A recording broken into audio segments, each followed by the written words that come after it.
When I see people in the IDPro Slack workspace who I don't know ask a question and insert luminary name here rolls out and be like, oh, well, this is my experience.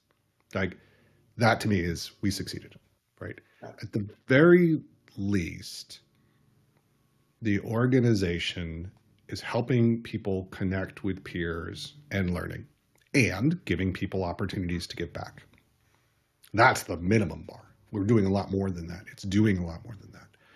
The body of knowledge, the many articles that we have and we continue to build on is incredibly powerful. And there's an interesting thing every year, as you know, we do a skills diversity and programs survey, and I'm writing it up again this year with Andy Hindle. And one of the things we see, this is a little sneak peek into this report, is growth in the number of respondents who have been in the industry 3 to 5 years.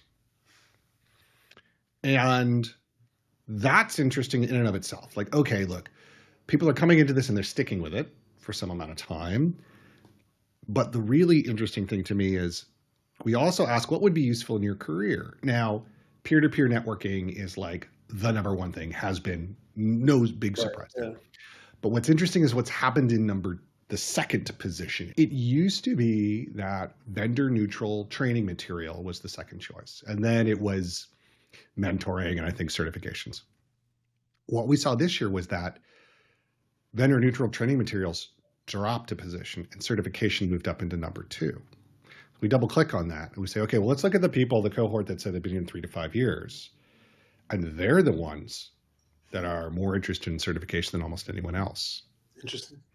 And so I have a pet theory which says 3 to 5 years. What else is 3 to 5 years old? Oh, IDPro is, and the BOK is, body of knowledge is. Like maybe, just maybe, what we are seeing as respondents who are a generation of identity practitioners who have grown up with some of these things, so to speak, and they're looking for different things. They're looking for ways, the certification, for example, to differentiate themselves in a tough job market or a very frothy job market, let's say.